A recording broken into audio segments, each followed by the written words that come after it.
All right, hello wine drinking people. Time for more of what I've had to drink yesterday, and I'm always happy to see anybody with a bag full of Burgundies, but Cynthia, 10 different Burgundies, wow. And a lot of good stuff in the bag too. You know, this is Becky Wasserman's portfolio she's got. There may have been some other stuff in there, but Vineyard Brand she's got a lot of great suppliers from Burgundy. Bobby Catcher, I think, was in the sack here today. And, you know, some really good... the Pernand Vergelesses is one that you can find some good values in that area. Comte Lafon, Macon, well, Comte Lafon's name on it, you know, $30 if you call that a value. Well, I guess for Comte Lafon it is, maybe not for a Macon. And then the Bret Brothers Pouilly-Fuissé, wow. Very expensive for Pouilly, but they are adding Premier Cru to Pouilly-Fuissé in the next few coming years, I hear. Anyways, this de Montille Pernand Vergelesses is what we started out, 2008 vintage, which you don't see a lot of 2008 vintage still out there. This was a cool vintage, and a vintage that was very, very good for whites, as we had the Bourgogne 2008, which was drinking brilliantly also. But the Pernand Vergelesses she poured first for some reason, and this is a new label, and it's second generation. The kids started this label in 2003, and this one's got a lot of nice structure to it, kind of a nice flinty, minerally note showing to the green apple and lemon citrus fruit, kind of wet stones, a touch of maybe vanilla bean spice in there. Maybe this wine sees a little bit of new oak. They've dialed down the oak even in Burgundy here. Bright and zesty on the tongue, this 2008 vintage, showing that cool nature of the vintage. Lemon citrus, green apple fruit, tongue-tingly minerality here. Lovely structure and depth through the finish. Very nicely built wine at $40.50. I think this was the best value in the whole tasting here. The Bourgogne was $33.75, and you know, only 15 barrels produced.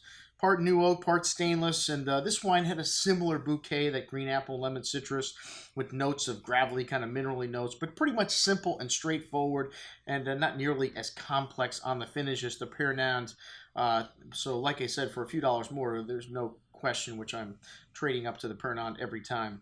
Anyways, the Comte Lafon wine, Millie Lamartine, which is Les Hertiers de Comte Lafon, and this wine is very good for a Macon. 2011 produced some really juicy, fruity wines. Good hand of tree fruit and lemon zest on this wine. Some wet stone-like minerality. Bright and crisp on the tongue, but a pretty, you know, easy and simple wine. Very clean. Like I said, a juicy vintage from the Macon. A very good little wine at $30. And then the Pouilly-Fuissé Vinzel La Soufrière.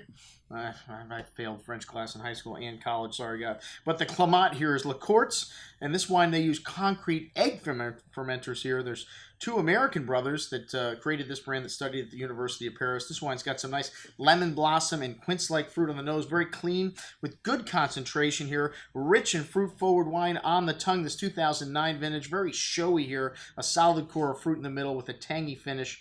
Nice balance, lemon zest, and really nice complexity here for a Pouilly-Fuissé. But $50.75, man, that is a tough sell, as is Meursault at $100, unless you're, you know, Jobard or, you know, Comte Lafon or somebody like that. But this is the Premier Cru Meursault from 2009, de Montille, rather, and very forward and ripe wine with a good amount of tree fruit, apples, pears, vanilla bean spice, really distinct minerality, that limestone terroir showing through here, some flinty mineral notes, nice complexity in this wine, and very solid core of fruit here on the palate. Like I said, these 2009s, very showy wines with a lush, creamy texture, that lemon zest and citrus showing through on the finish, like tongue-tingling minerality. Really nice length here, but $105 for Premier Cru Meursault. Wow. Hey, prices are going up on Burgundy, but not till the 2012 vintage. The Meursault Cassette was next, and, you know, this wine, a step down from the Le Porusots. I don't know why you'd pour it afterwards, and, you know, you have a really nice, rich fruit in this wine also, flinty, minerally notes, a similar bouquet, just not as rich, not as complex, not as long on the finish, and it has nice structure here and very juicy. An excellent bottle of Meursault, 71 and a quarter though. A little bit steep there as well. All right, on to the reds. The Domaine Pavelot Savigny Le Beaune. It's a small domain that focuses on Savigny, just red and white. And this wine's 2010, a great vintage, man. A lot of structure in these wines. Bright strawberry fruit here, pretty floral highlights. I like minty, earthy nuance there. Bright red berry fruit on the tongue. And like I said, these wines have got a lot of density to them, the 2010s, and a firm hand of acidity holding things together here. Dried floral notes on the finish. A very good little Savigny at $33.75. You can find a lot of great value in Savigny.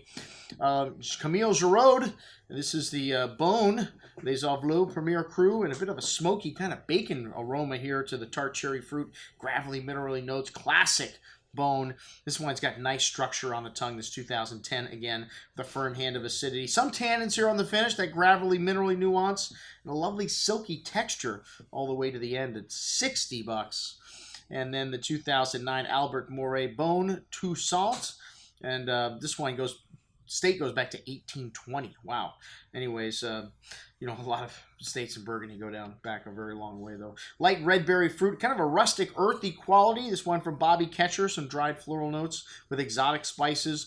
A good amount of that ripe cherry pie fruit on the tongue. This 2009 vintage, a little bit more forward and showy. Silky smooth tannins. Really nice freshness on the finish, though. 2009 featuring really ripe and round tannins, almost like melted chocolate in your mouth. Lots of everything. This wine should last for a decade in your cellar, as well as being appealing right now at $56.25. And then the Jean-Noel Gagnard Santenay Clos de la Tavannes Premier Cru. This is a Clos, and this vineyard surrounded by a wall. And lovely forward fruit here. Red cherry, raspberry, pretty floral notes, truffle, earthy notes there as well. Mint, nice complexity. The lightest of the wine in terms of color, though. If you looked at all these reds, it's amazing how much lighter this wine was in color, but still had a lot of nuance, a lot of complexity to it. That's a great thing about Burgundy. Very forward and juicy wine. These 2011 wines also very showy at a young age. Some nice notes of incense and spice through the finish there. Even richer and fruitier on the second day. This wine picked up some weight for me at $49.50. Excellent juice. And then the Symphonie from Gevrey, Chambertin, Alain, Burguet. This wine's a blend of different vineyard sites and a really good example of a village Gevrey. This wine had a lot of exotic spice to the nose, mints, truffle, earthy, smoky notes, really complex with raspberry and wild strawberry fruit. Nice complexity here, opening up really nicely on the second day and with more of everything. Lovely richness on the palate. You have really ripe fruit, smooth, velvety tannins, all that nuance from the nose coming through on the finish with a firm hand of acidity, very long. Like I said, excellent example of Village Gevrey, but $87. Woo, that's what I had to drink with our friends, our Cynthia from Augustine. I'm your host, Andrew Lampasoni, signing off for the Wine Watch, saying remember, always drink the good stuff first.